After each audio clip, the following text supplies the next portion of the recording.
casa, para que possam, da mesma forma como começou o início dessa Joresp, estar conosco, para que nós possamos, da melhor maneira, trazer a todos nós, como Mackenzie diz, encarnados e desencarnados presentes aqui nessa noite, um pouco mais de aprendizado sobre esse tema tão intrigante, esse tema que fascina a todos nós desde os nossos primórdios.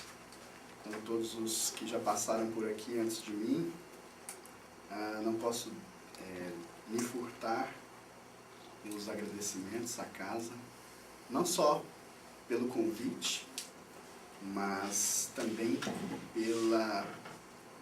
pela bravura, se é que essa é a melhor forma como a qual podemos explicar. Para que a gente faça um trabalho, precisa simplesmente um pouquinho de vontade. E às vezes a gente fica colocando sempre empecilhos, que o nosso grupo é pequeno, que isso, que aquilo, e nada acontece.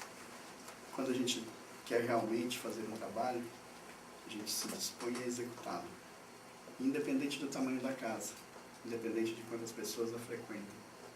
Com certeza, o trabalho trará, como assim já está trazendo desde o seu início, frutos. Como o Mackenzie disse, não será o último, é apenas o primeiro. Mas o primeiro de um tema muito relevante. E está na responsabilidade de falar sobre o tema de todo o evento, de todo o encontro, desde o seu início, nos faz, de uma certa forma, rememorarmos o que foi a nossa Joresp. E talvez seja essa, no princípio, a nossa proposta inicial. Como é que tá ali? Só clique. Clique. Então, todos já estão familiarizados com o nosso cartazinho, já está visualizando ele desde o início, e já, não sei se todos tiveram a oportunidade, essa não é a proposta. Quando você traz um ciclo de 8, 9 palestras, você nunca pretende que uma pessoa, ou várias pessoas, ou todas as pessoas consigam assistir a todas. Mas esse deve ser o objetivo. Claro que quando você propõe um projeto de estudos, ou uma apresentação igual essa do Joresp, todos os temas eles versam sobre situações distintas e que uma, às vezes, interlaça, interrelaciona e interdepende da outra. Então, nós não teríamos como falar de família como farol da sociedade sem nos reportarmos à palestra que o Thomas nos trouxe, sem nos recordarmos do que nos foi trazido no primeiro encontro, no início da Joresp, quando o nosso amigo Thomas de Loa falou sobre família, uma grande história de amor. E nos agraciou com todo o ensinamento da família, dos primórdios da humanidade, nos falando sobre evolução, nos falando sobre coisas que a doutrina dos Espíritos nos traz com tanta clareza. De que nós somos hoje não perfeitos ainda, mas que com certeza melhores do que fomos. E essa talvez seja uma reflexão que a gente vai fazer no final da nossa palestra. Ou seja, se nós, enquanto família, somos necessários, e é inclusive uma das questões do Livro dos Espíritos, o que representaria para o espírito não ser família, ou não existir família. Vamos deixar a resposta um pouco para frente, talvez até porque, com certeza, essa questão 775 do Livro dos Espíritos já deve ter sido comentada por algum dos outros palestrantes que por aqui já passou. Mas, sem a exemplificação que o companheiro Thomas nos trouxe, nós não teríamos como situar-nos dentro dessa postura como família. Então, família é como história, como sim uma grande história de amor. Como sim a possibilidade que o Criador concede a esse espírito criado na simplicidade, na ignorância, de poder conseguir a sua melhora. Vindo como? Reencarnando ao longo das suas jornadas, nesse ciclozinho básico, nessa célula máter de uma sociedade. Mas, essa família, que no início, como Thomas nos descreve, se relaciona mais pelos laços animalescos, simplesmente da reciprocidade ou do primitivismo, à medida que evolui, cresce a relação entre um e outro. Cresce laços que a nossa irmã Agnes traz na palestra da qual ela falou. Os laços familiares. E com tanta clareza nos expôs o que para muitos ainda é desconhecido. Para muitos nós, família, ainda representa laços consanguíneos. Ainda representa laços de uma sociedade civil. Ainda representa simplesmente o nosso mundo material. E Agnes, dentro dessa proposta, nos traz a ideia e relembra a parentela espiritual, também estudada dentro do Evangelho segundo o Espiritismo. Esse livrinho fenomenal que é base de toda a família. Não simplesmente a família espírita, porque o nosso Evangelho segundo o Espiritismo traz os conceitos cristãos, claro, à luz da doutrina dos Espíritos, mas a família cristã tem essa possibilidade de, através dos ensinamentos do Cristo, apertar esses laços entre cada um dos seus que se relacionam. Mas aí também nos apresenta a dificuldade. Porque viver em família, cada um de nós pode trazer o seu exemplo pessoal. Não é tarefa fácil. E o Ubirajara nos traz exatamente o que a proposta de Emmanuel, na mensagem de abertura, nos relembra hoje. Que possamos cada vez mais ser, na prática, aquilo que dizemos ser na teoria. Não foi essa a mensagem de Emmanuel na abertura? Nos falando da compaixão em família? Nos relembrando essa necessidade de vivenciarmos cada vez mais em atos aquilo que dizemos ser em palavras? E o Geresp seguia, continuando a cada nova palestra, nos trazendo ensinamentos que iria reforçar o tema básico do nosso encontro. Família, sim, como farol. Farol de uma sociedade, de um núcleo do qual ela é base. E como ser farol sem guia? E o guia nos surpreende quando fala, através do seu evangelho, o questionamento. Quem é minha família? Quem são meus irmãos? Não é essa reflexão que o Mestre traz a cada um de nós e nos faz alargar esse sentimento família, já trazido pela nossa irmã Agnes, quando nos fala da parentela espiritual. A base da parentela espiritual está exatamente no questionamento do Cristo. Todo aquele que fizer a vontade de meu Pai será minha família. Será meu irmão, será minha mãe. O ensinamento do Cristo sempre nos levará a vivenciarmos esses laços em família. Mas conforme o Birajara nos traz dessa dificuldade em sua palestra, de cada vez vivenciarmos ou tentarmos ser um pouquinho mais do que somos, percebemos que talvez podemos viver em guerra. Falar em guerra talvez nos reporte a imaginarmos em armas, tiro, combate, guerra armada, guerra civil. Mas a guerra íntima, familiar, ela existe desde os primórdios, o qual o Thomas nos trouxe em sua palestra.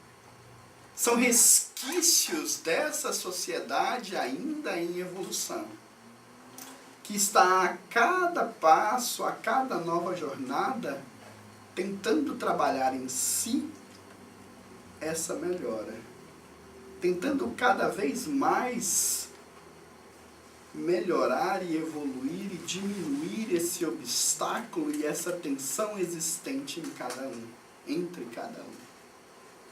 E por isso a proposta que a querida irmã Fátima nos trouxe em inglês, para deixar aqui bem reforçado, para deixar reforçado também a responsabilidade da casa espírita, que mesmo sendo direcionada, em sua grande maioria, a nós, imigrantes da colônia brasileira, em um país americano, não podemos nos excusar da necessidade de trazer a doutrina também na língua do país em que vivemos.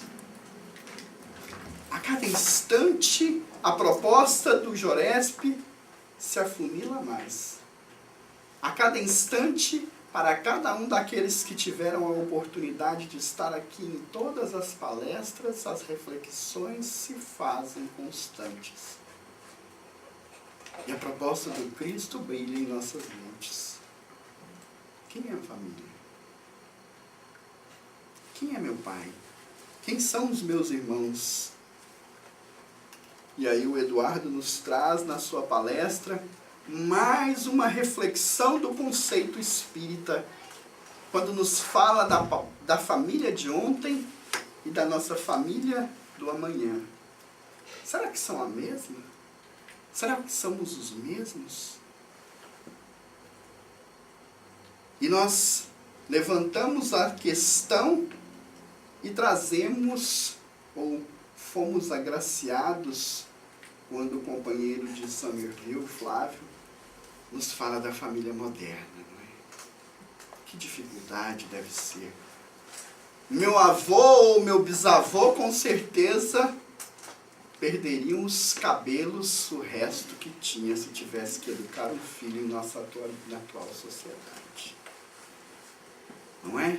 A sociedade dos iPod, a sociedade dos text messages, a sociedade da velocidade da comunicação. Vovô, quando precisava avisar alguma coisa para gente que morava simplesmente a 100 quilômetros de distância, tinha que encomendar na rádio um recado com umas 3 semanas de antecedência, que ele não saberia se a gente poderia estar naquele dia escutando. Imagina isso hoje. É inimaginável. Aquilo que vem facilitar, se nós não acompanhamos a evolução, também pode nos prejudicar. E Flávio também nos trouxe toda a problemática de background que a família da sociedade moderna enfrenta. Que talvez nos relacionaria novamente à questão 775 do Livro dos Espíritos. Talvez seria melhor não ter família. Essa é a questão que Kardec vai nos remeter daqui a pouco. Que, por incrível que pareça, é a base da proposta da nossa palestra de hoje. E aqueles que ainda não me ouviram falar, que estão nos escutando pela primeira vez, eu acho que é importante o palestrante que tenta a todo instante permanecer dentro da sua proposta, né? Porque às vezes nós somos humanos Nós divagamos, nos empolgamos, divagamos e esquecemos de trazer novamente a proposta. Cada palestra tem a sua proposta. Nós temos sim, por sermos humanos, essa dificuldade. Às vezes vamos lá, às vezes voltamos, às vezes esquecemos daquilo que estávamos falando, às vezes pegamos um pontinho aqui, outro pontinho ali. Talvez a sociedade moderna, da qual o Flávio nos falou dos seus transtornos em viver em família, tem um pouco de responsabilidade sobre isso, não é? Vivemos qual é a maior velocidade de processamento de um computador atualmente? Aos sábios da área, nosso cérebro. E às vezes dá aqueles lapsos. Mas a gente tenta, da melhor forma, permanecer dentro do que nos fora proposto. E o que nos fora proposto é apresentar exatamente essa família como célula, como base de uma sociedade. E não seria possível passar isto sem relembrarmos um pouquinho de cada uma das palestras que nos foram trazidas. Cada uma dentro da sua particularidade. Até que possamos chegar na última, que talvez seja que esteja mais memorável em nossas mentes, né? Porque não faz tanto tempo assim. E que nos reporta exatamente dentro de uma parcela do que chamamos família, que é o relacionamento pais e filhos, não é? Que a Rose nos trouxe no sábado passado e que nos deixou reflexões importantíssimas acerca dessa reciprocidade que deve haver dentro do relacionamento. Talvez nós, nas condições de pais, de educadores, achamos que nós somos aqueles que temos que passar a mensagem, não é? Nós, como espíritas, não somos assim?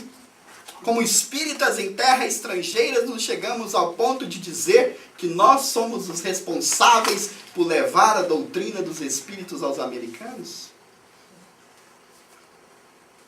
Que arrogância nossa, não é? E a reciprocidade, onde fica?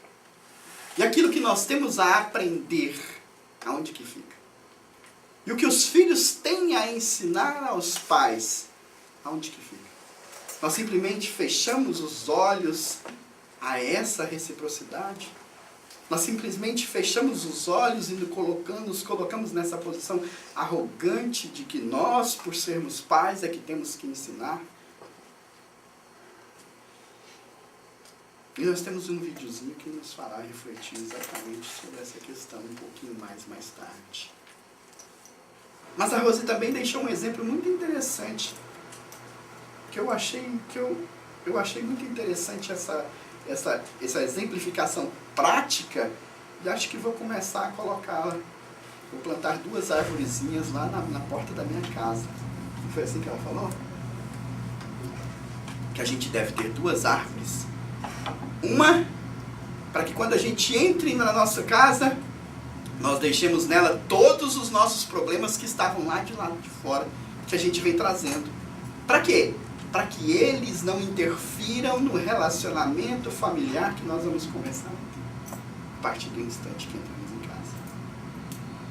E da mesma forma, a outra árvore, que é aquela que no momento em que nós sairmos de casa, nós vamos encontrá-la e nela depositaremos todos aqueles problemas que nós vivenciamos ali no nosso lar, para que eles não interfiram na sociedade que vamos encontrar lá fora. Claro que é uma atividade complicadíssima de se dar certo. Por quê? Porque essa família é exatamente a sociedade em miniatura. Não é assim?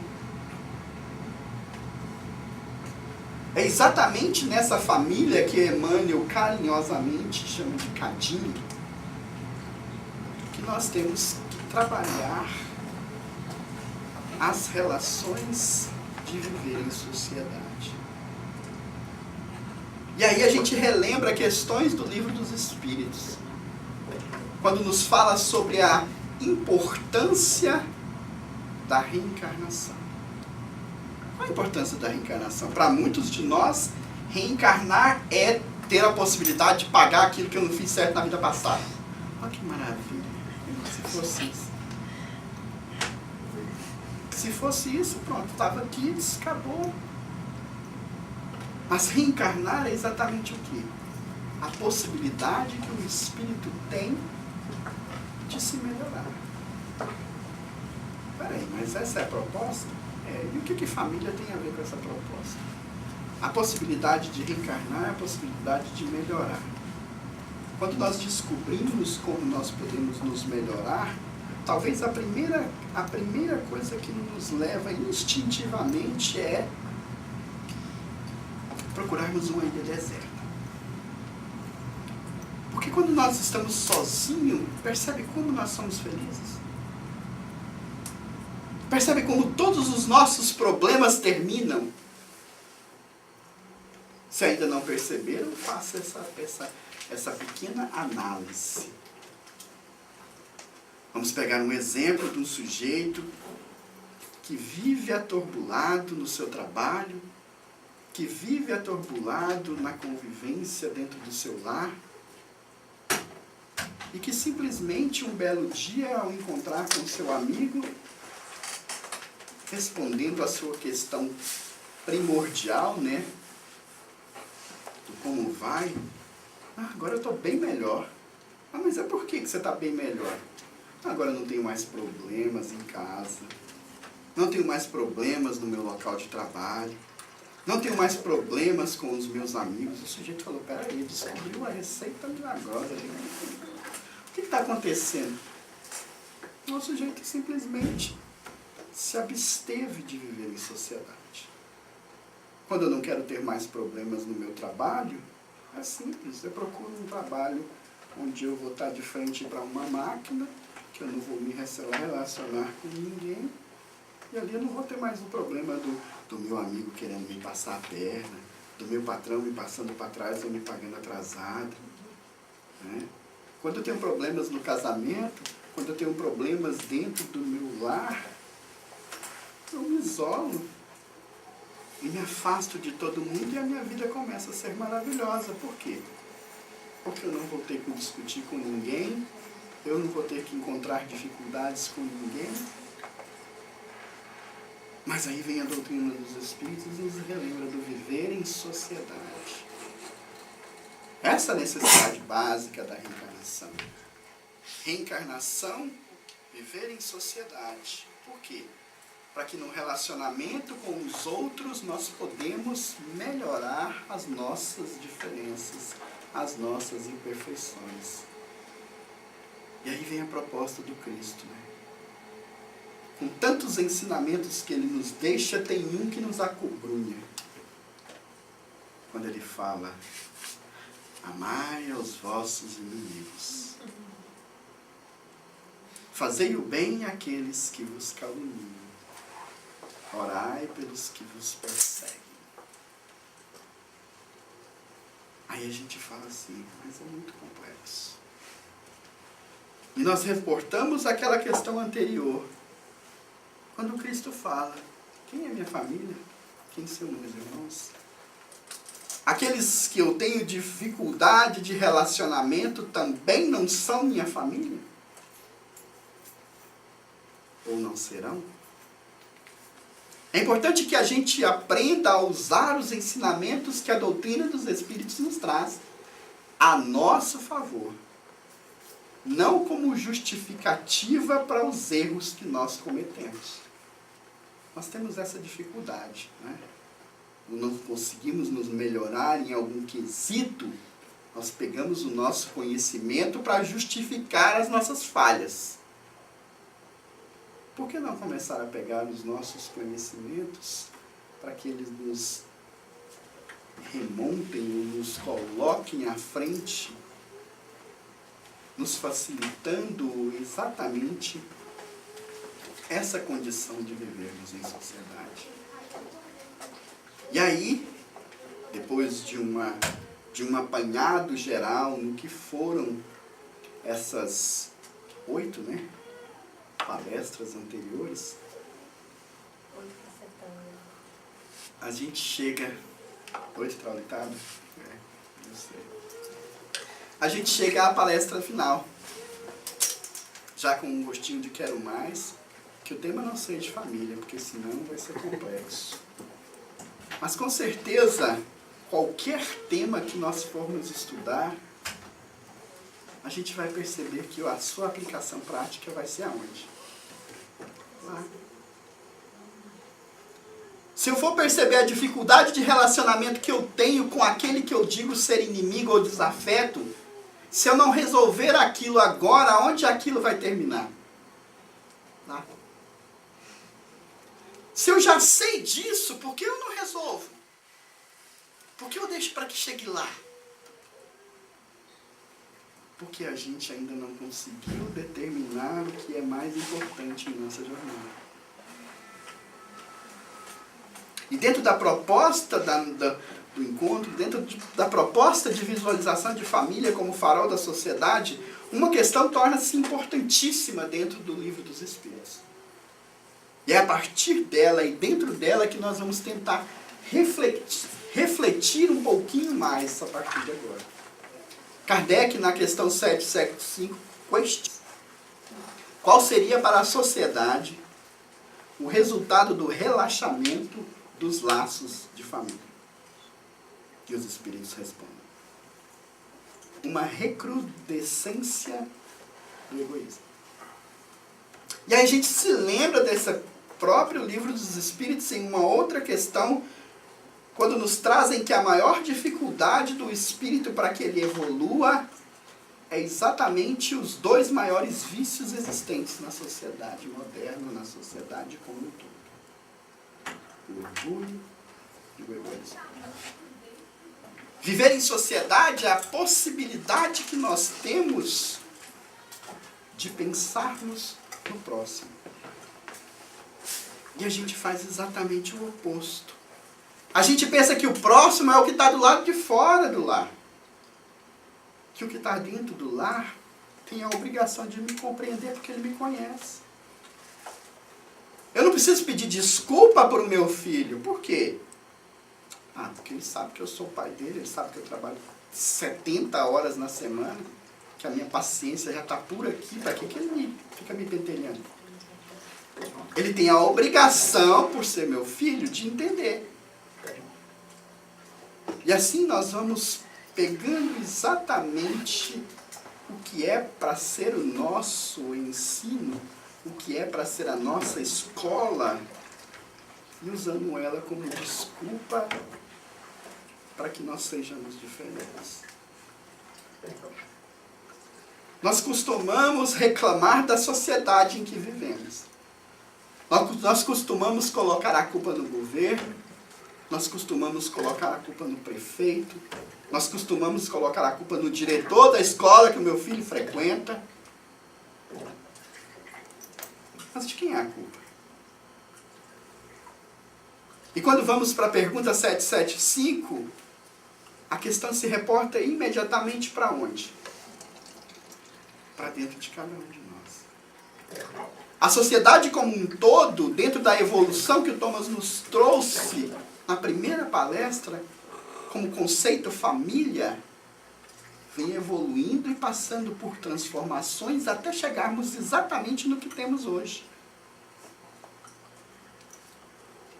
Nós poderíamos, cada um de nós temos essa veia psicológica bem difundida, não é? Todos nós gostamos do outro. Da vida do outro. Porque da minha, não quero. Porque da minha, eu fujo do maior psicólogo que eu tenho dentro da minha casa, que se chama espelho. Por quê? Porque quando eu olhar para dentro dele, não para me embelezar, não para fazer a barba, não para ajeitar o meu cabelo, mas quando eu olhar para dentro dele, ele vai me dizer o que eu não quero escutar.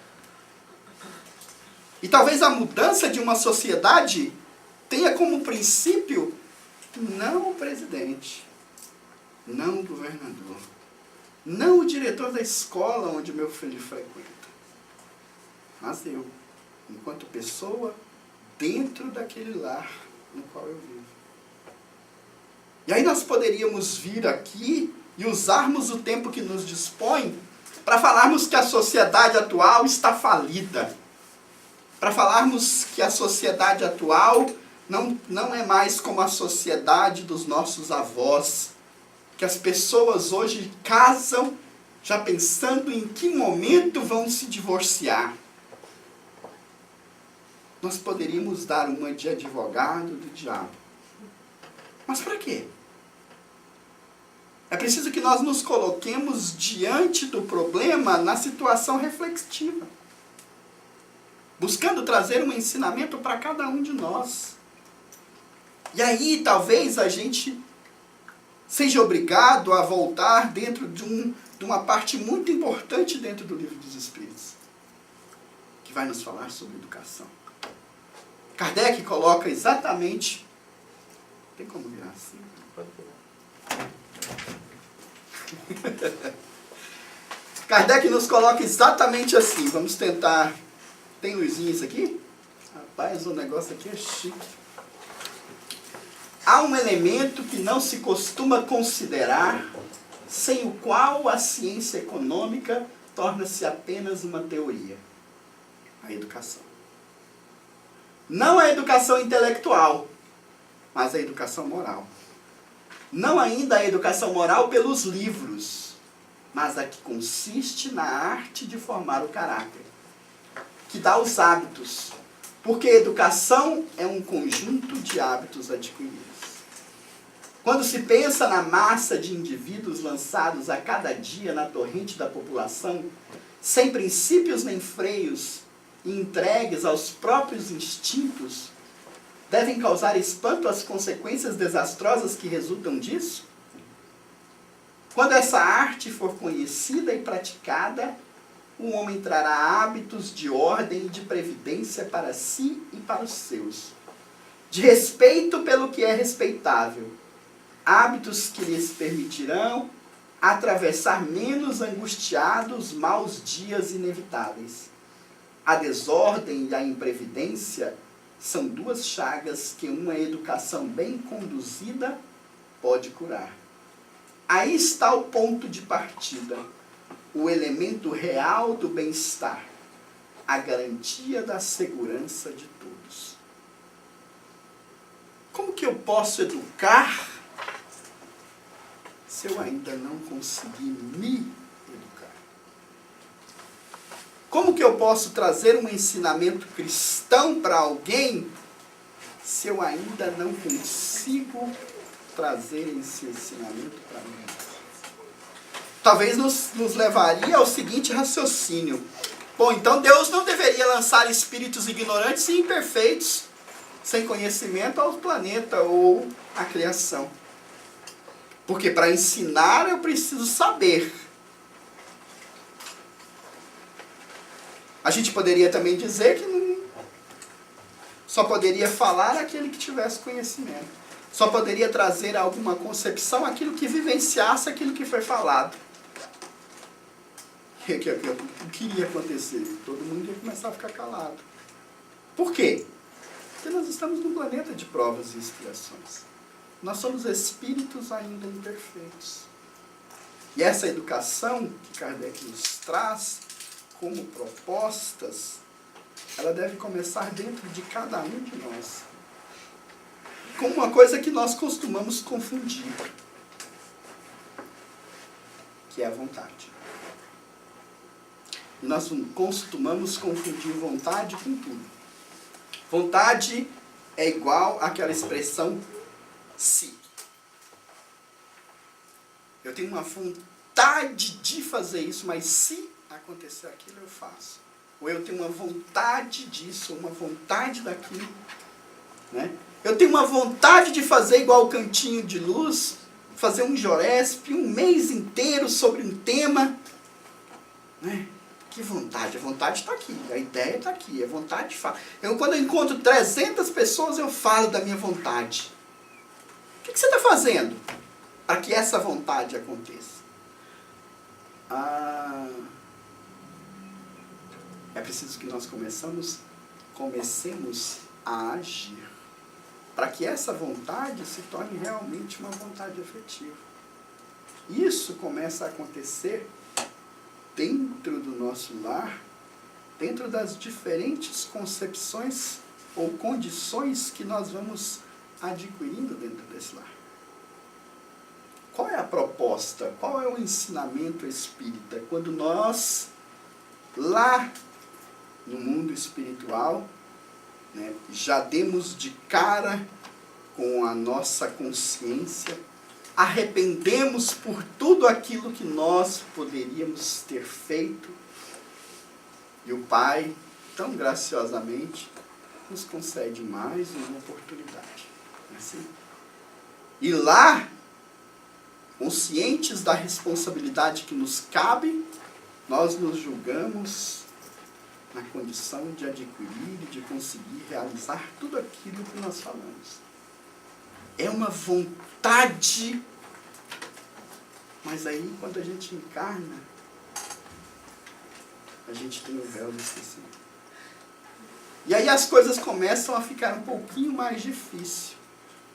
Por isso que nós temos, quando chegamos ao mundo, a possibilidade de sermos recebidos por 2 seres que já aceitaram a proposta de nos conduzir. E aí a gente fala da responsabilidade dos pais, que não é menor do que a responsabilidade nossa enquanto filhos. Essa relação, como a gente falou há pouco, ela é de reciprocidade. Mas dentro do lar não fica simplesmente nessa dos pais para com os filhos.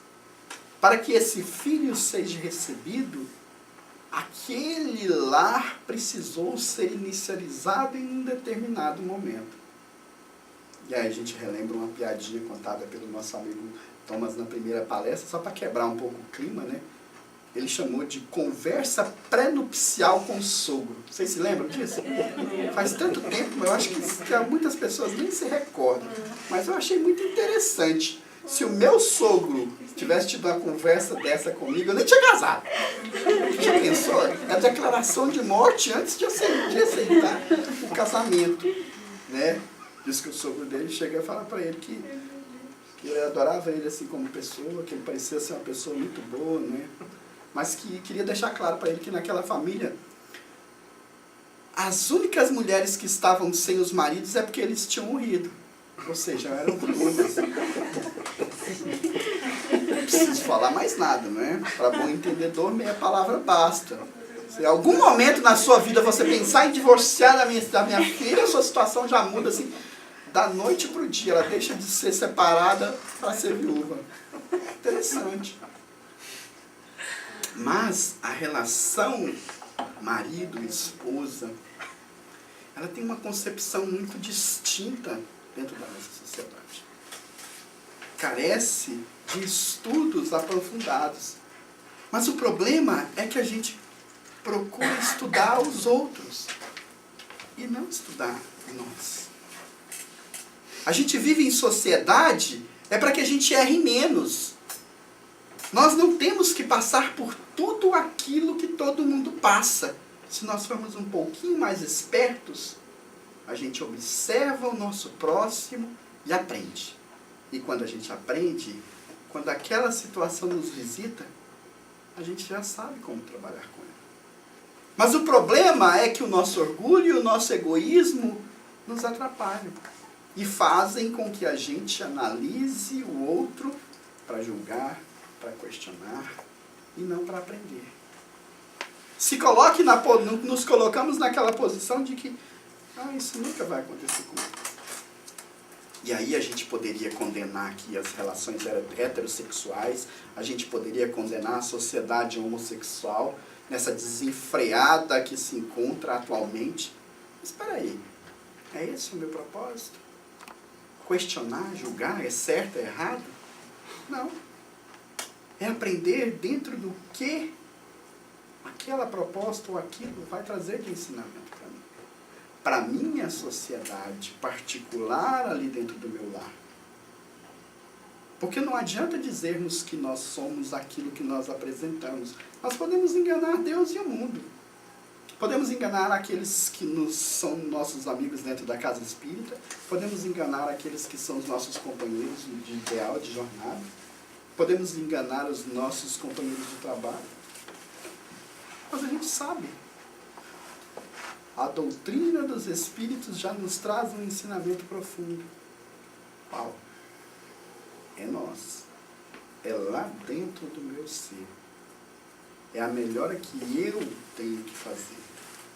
Então, de que forma tudo que a sociedade atual traz como positivo e como negativo, eu posso trabalhar isso. E aí a gente volta à questão 775. Porque a gente poderia julgar que, como está tudo perdido, o melhor é que nem tivesse. Da mesma forma que a gente poderia julgar erroneamente que era melhor no cristianismo não ter sido corrompido da forma que foi, do que estar como está atualmente. Se não tivesse sido da maneira que foi, talvez hoje nós nem nos lembraríamos de quem foi Jesus Cristo. Então as coisas acontecem de acordo com as nossas imperfeições, mas existem certos princípios os quais nós não podemos esquecer. E o principal dele nos reflete exatamente dentro da proposta do tema do Joresp. Família enquanto farol da sociedade. Família enquanto o reflexo de tudo aquilo que a sociedade está passando. Então, se nós temos a sociedade que nós temos hoje, a culpa é nossa. Por quê? Porque ainda não conseguimos trabalhar essa educação que Kardec nos ensina. Eu já falei isso algumas vezes aqui, vou falar novamente. Antigamente eu dizia assim, que eu queria educar os meus filhos exatamente como o papai me educou. Ainda bem que eu conheci o Espiritismo. E me fez mudar de ideia. Porque talvez papai tenha pensado da mesma forma e fez exatamente o que vovô fez com ele. E quando que as coisas mudam? Quando a gente muda os hábitos. Mas como que a gente muda os hábitos? Quando a gente muda a gente mesmo. Não tem outro jeito. E aí a proposta do Espiritismo, segundo nos conta Santo Agostinho, é que nós passemos em revista o nosso dia. Ah, mas é muito difícil. Ou então o Espiritismo nos traz a proposta de que tudo está onde? No pensamento. Ah, mas eu não consigo parar de pensar. Mas ninguém falou para você parar de pensar. Simplesmente troca os pensamentos. Substitua pensamentos negativos por pensamentos positivos. Que a gente baixa a nossa sintonia vibracional exatamente quando o nosso padrão mental de pensamentos é corrompido. Por isso Cristo nos traz o ensinamento do vigiar e orar. Ah, mas é muito difícil trabalhar. É difícil por quê? Porque eu ainda não fiz. Porque eu ainda não dei o primeiro passo. Todas as casas espíritas falam da importância e da necessidade do evangelho no lar. Mas se a gente for na maioria das casas espíritas, em uma hora como essa, perguntar quantos aqui fazem o evangelho no lar? Não precisa responder. Talvez a gente se surpreenda com a resposta. Por quê? Porque é difícil. Por quê? Porque a proposta é de mudança. Porque a proposta exige uma vontade pessoal minha. E tudo se complica. E dentro do nosso lar, a gente passa a ter essas visualizações. A gente passa a ter o reflexo daquilo que a gente recebeu. A gente passa a descontar nos nossos filhos aquilo que a gente não teve enquanto a gente é que era os filhos. E a gente se esquece de que só vai mudar isso quando nós mudarmos. Porque conforme Kardec deixou claro ali, a educação é um conjunto de hábitos adquiridos. Não adianta eu falar para o meu filho 300 coisas O ato, a atitude e a ação é que vai falar por si só. E a gente trouxe um pequeno videozinho que vai nos trazer um ensinamento. A gente poderia falar dentro da célula máter família da relação entre qualquer um de seus membros. Mas a relação pai e filho, ela é importantíssima. Não que o pai seja mais importante porque é aquele que tem que ensinar. Ou não porque o filho seja o mais importante porque é aquele que está aprendendo para que possa ensinar depois. Mas dentro da proposta de que é necessário que a gente comece a compreender essa reciprocidade que há, de que a gente tem sempre a aprender, que a gente poderia ter aprendido, quando a gente se coloca na posição de observar e não de julgar. É só dar o clique? Você clica no mouse no botão esquerdo. No mouse.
Τι είναι αυτό?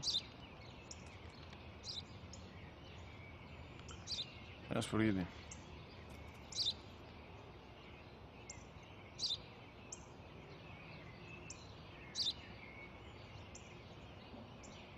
Τι είναι αυτό? Μόλις τώρα στο πατέρα, σπουργίτη είναι.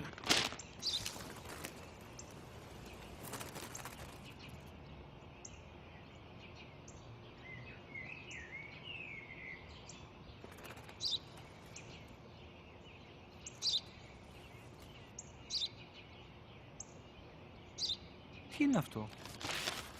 Ένα σπουργίτη είναι, πατέρα. Ένα σπουργίτη. Σπου-γι-τι!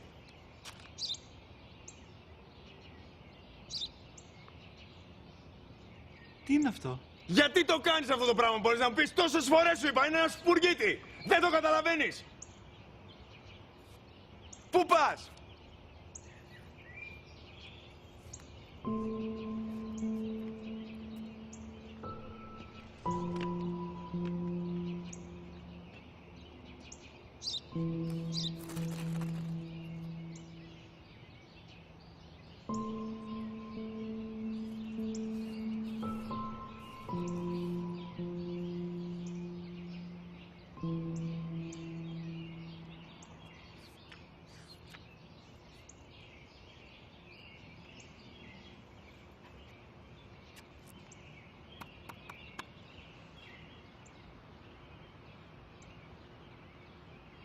Δυνατά. Σήμερα ο μικρός μου γιος που πριν λίγες μέρες έκλεισε τα 3 καθόταν μαζί μου έξω στο πάρκο όταν ένας σπουργίτη ήρθε και κάθισε απέναντί μας. Ο γιος μου με ρώτησε 21 φορές τι ήταν αυτό και του απάντησα και τις 21 φορές ότι ήταν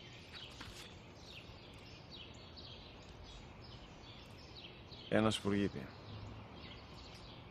Τον αγκάλιασα τρυφερά και τις 21 φορές που μου έκανε την ίδια ερώτηση, ξανά και ξανά, χωρίς να εκνευριστώ, νιώθοντας στοργή για το αθώο μου αγοράκι.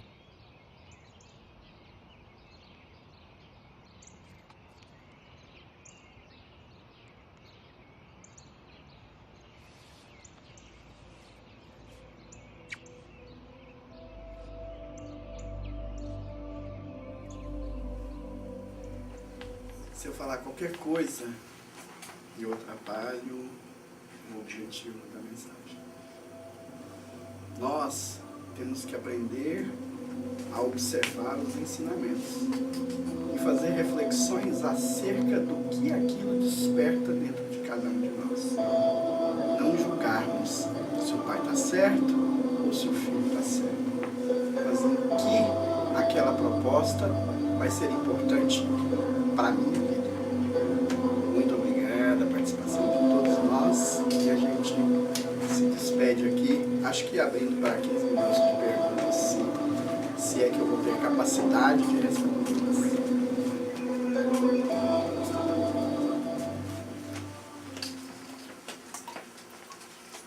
Bom, se alguém tiver alguma pergunta para fazer para o Márcio, dentro do tema. Alguém tem alguma coisa para perguntar? Se sintam à vontade. Ô, Márcio, só umas pequenas observações ao longo da tão enriquecedora palestra que você nos trouxe. Em primeiro lugar, só para dar um gancho para quebrar essa coisa tão linda que foi o que a gente acabou de viver aqui agora, né, para sair desse transe, é só de lembrar que o Fernando Collor já divorciou da Rosiane, né? E o pai dela havia dito isso a ele, né? Mas ele esqueceu que ele era mortal, né? E assim, tão logo que ele morreu, então ele já não estava correndo o risco de ser assassinado, né? Então, hoje ele já tem outra mulher, a mulher dele está passando por sérias dificuldades, talvez por uma infelicidade, uma colocação do pai, né? Porque às vezes a gente diz as coisas para as pessoas e não tem noção de como que as pessoas vão receber aquilo, né? É questão de educação, né? Conforme nós acabamos de ver no vídeo agora. Agora tem um detalhe muito importante que nós gostaríamos realmente de salientar. Porque a mulher, ela vira mãe no susto, né? A menstruação não vem, puf, já virou mãe, né? E o pai, normalmente, às vezes, fica um bom tempo assustado até que ele consiga, ou o homem, né, aceitar a ideia de ser pai, né? Dá-se assim a impressão de que isso tudo é um processo histórico, evolucional, né? Aquela coisa da responsabilidade da maternidade sempre veio ao longo dos anos com a mãe, né? E agora o homem é que está começando a se sensibilizar para isso. Então a gente vê um pouco mais dessa dificuldade nisso. Nesse aspecto, nós que somos espíritas e temos buscado sermos, né? Nós gostaríamos de perguntar a você, diante dessa oportunidade tão valiosa que foi esse mês aqui na casa no Cantinho de Luz, né? Como é que você avalia para a gente, assim, uma avaliação pessoal, né? Uma coisa pessoal, dentro da doutrina, é claro que a sua formação é toda ela dentro da doutrina, mas como é que você vê a possibilidade, porque nós não vemos o mundo com esse caos que as pessoas falam, nós vemos muita ordem, muita disciplina, né? Só um pequeno comentário para que você possa entender a questão da nossa pergunta. Há 100 anos atrás, por exemplo, os pais tinham filho para trabalhar de graça, né? Eles não tinham filhos por amor, né? Quanto mais filho na roça trabalhando de graça, é melhor, né? Mais a família, ou seja, o pai enriquecia, né? Então, hoje, com essa condição que nós estamos tendo de, às vezes até de desemprego mesmo, os pais são obrigados, assim, de uma certa forma, a ficar com os filhos, aí nós não estamos eximindo as mães, não. Mas como é que você acha, de que maneira que você pensa que nós, né, os seres masculinos na atualidade, aqui encarnados, poderemos ajudar, né, de uma forma mais consista aos nossos pequenos, aos nossos petizes, que estão tão desorientados exatamente por aquilo que nós acabamos de observar, né? Essa distância, essa coisa que às vezes uma coisa não interessa muito ao outro, e essa falta de harmonia mesmo, de sintonia entre as pessoas. Como é que você acha que nós podemos trabalhar isso dentro da nossa sociedade? Bem, antes de responder diretamente a questão, eu vou também me reservar o direito de fazer algumas observações dentro da sua pergunta, se é que você me permite isso. Primeiramente, a questão da mulher e homem, a próprio ensinamento espírita nos traz isso, que isso é provisório, né? Isso é relativo. Né? O espírito ele não tem sexo. Então, ele pode ser hoje homem, ele pode ser numa próxima encarnação mulher. Dentro do aprendizado que possa trazer a proposta para o melhoramento espiritual daquele espírito. Então, basicamente, essa questão de ser homem ou de ser mulher, eu acho que ela fica bem aquém da situação. E aí, eu me coloco na condição de refazer a sua pergunta, não no âmbito de nós enquanto seres masculinos. Eu acho que nós, enquanto espíritos responsáveis pela educação desses que você chama pequeninos, de que forma que nós poderíamos nos portar dentro dessa colocação. Eu acho que, quando eu cheguei aqui, eu estava em conversa com o Mackenzie, ele me reforçou uma coisa que seria importante falar, que é com relação à reciprocidade. Se a gente nos coloca naquela condição de que nós somos o que vamos ensinar, a gente está perdendo uma grande oportunidade de aprender. E quando a doutrina dos Espíritos vem nos trazer um ensinamento sobre a evolução dos planetas, a evolução do mundo e do nosso próprio planeta, que deixa de ser um mundo de provas e expiações e passa a um mundo de regeneração, a gente já teve várias vezes a oportunidade de ver palestras do Divaldo, em específico, com relação às crianças índigo. Então, eu acho que a nossa postura enquanto seres, enquanto espíritos, na possibilidade de vivenciar com esses pequeninos, era não nos ausentarmos a nossa responsabilidade, porque a doutrina nos traz o ensinamento de que nós somos responsáveis por aquilo que nós fazemos e por aquilo que nós deixamos de fazer. Mas que nós também não nos esqueçamos de que temos muito a aprender com eles. Então, talvez, e principalmente para a nossa sociedade brasileira, nesse país, eu diria e daria o seguinte recado: preste atenção um pouquinho mais no seu conteúdo familiar. Preste atenção um pouquinho mais no que você está colocando como prioridade na sua vida. Será que a prioridade é realmente trabalhar 70 horas e esquecer dos momentos que você pode desfrutar de aprendizado com aquelas crianças? Que realmente é mais importante em nossas vidas. Essa é uma questão que, infelizmente, ela é pessoal. Nós não podemos jamais dizer que todos vão começar a ver as coisas desse jeito, ou querer que as pessoas vejam. Mas nós podemos, através de todos os momentos que Deus usa do homem para trazer o ensinamento para o próprio homem, fazermos a nossa parcela. Porque eu só posso ser responsável por mim mesmo. E é pelo que eu fiz e pelo que eu deixei de fazer, que eu vou prestar contas com a minha própria consciência quando o meu espírito retornar. Então, eu acho que seria essa. Gostaria de fazer uma colocação Pois não. do que você fala, que eu acho muito que é o grande ponto, é da reciprocidade, e que realmente a gente tem mais a aprender, e o que eles têm para nos ensinar é muito mais valioso do que o que nós temos para eles. Porque nós ensinamos eles a não roubar, não matar, não maltratar o próximo, a lapidar um pouco o que eles já têm, que é o que eles nos ensinam, que é o amor, que é a maior lição que os pequenos dão para os adultos hoje, é o amor, é expressar o sentimento, é expor, é a ação. Porque você vê em uma casa, numa família, sem uma criança e com uma criança. É totalmente diferente. Dois adultos, todo um casal que resolve não ter filhos e um casal que tem filhos, se colocar um vídeo um do lado do outro, você vai ver a diferença de expressão de amor.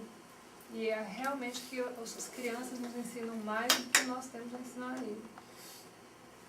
Que bom então que a mensagem de reciprocidade fica nas nossas mentes e nos nossos corações também. Mais alguma pergunta? Eu queria colocar, no caso dos meus filhos. Quando vocês falam que queria colocar, eu já falo assim, Não precisa responder. Lembra, no meu caso, os meus filhos já são grandes, então eu já passei da fase deles pequenininhos, depois pré-adolescência, adolescente, hoje eles já são adultos. Mas os filhos, a família é uma coisa maravilhosa, mas uma outra coisa extremamente maravilhosa na relação de pais e filhos estou dando o exemplo pessoal de mim mesma, a gente ter o autoconhecimento. Você vê o que você é capaz de fazer pelos seus filhos. Quantas vezes você se policia para dar um bom exemplo aos seus filhos? Quanto que você trabalha para, por uma religião, ensinar educação, ensinar bons hábitos de higiene, enfim, aí não fica só na religião, né? Como ela mesma colocou, é uma coisa mais ampla. Então, eu acho interessante também nessa relação familiar, além de tudo que você colocou, o fato da oportunidade que a gente tem de se autoconhecer. Quantas vezes a gente se policia, né? Você vai falar um palavrão, ou você vai brigar com a caixa do supermercado, ou sei lá, alguma situação, mas os seus filhos estão ali, eles estão crescendo, eles estão vendo o teu exemplo como pai, né? Então, muitas vezes você se policia e você faz as coisas para mostrar para eles. Porque o maior exemplo é aquele que a gente tem dos nossos pais, é no celular. Então, onde a gente passa a se autoconhecer e se corrigir, né? Então, que coisa maravilhosa que são os filhos, na parte que você falou que a gente aprende com eles. A gente aprende, sim, como no caso como você colocou e que ela aqui colocou, mas a gente aprende também se autopoliciando para ser um bom exemplo a eles. Interessante dentro da sua colocação do autopoliciar é que a gente percebe atualmente uma evolução, sem dúvida nenhuma, com esses novos espíritos que estão vindo ao nosso planeta. Porque se a gente se esquece em algum momento, ou se a gente por descuido não consegue esse policiamento e cai, imediatamente ele é o primeiro a te falar. Ele vira para você, mas papai ou mamãe, mas você acabou de falar assim, assim, assim, ou você fez assim, assado, assim, isso não é errado? Né? Umas simples coisas, né? Não ultrapassar um sinal vermelho, né? Ou não atender o telefone celular, e tá no celular dirigindo, e a hora que a polícia vem, a polícia passou, o filho está ali, uai, mamãe, por que a senhora fez isso? É o ensinamento. É a gente perceber que não conseguiu, porque nós não somos perfeitos. Por mais que a gente se autopolicie, a gente vai cair. E a possibilidade de cair enquanto ele está ali no nosso lado, e ele nos chamar a atenção, é que está a diferença se a gente já está nesse processo da reciprocidade ou não. Se a gente ainda não está, a gente vai simplesmente ignorar, fazer de conta que a gente não errou e continuar como sendo aqueles que sabem e aqueles que têm alguma coisa a ensinar. Quando a gente se coloca na posição da reciprocidade, a gente percebe a nossa falha, a gente tenta consertar, e aí eu acho onde está a importância de ser espírito. Porque você já pode falar claramente que nós somos espíritos. Nós somos algo que sobrevive à morte. Nós somos evolução. Nós temos possibilidades de sermos melhores. E deixar claro que a gente ainda não é perfeito. Essa talvez seja a maior mensagem. Deixar claro desde o primeiro instante para os nossos filhos que papai fala, mas papai pode errar. E, por favor, quando papai errar, puxa a orelha, cobra, porque vai ser mais um a nos auxiliar, a darmos esse impulsionamento na nossa evolução. Uma boa noite a todos. Muito obrigado.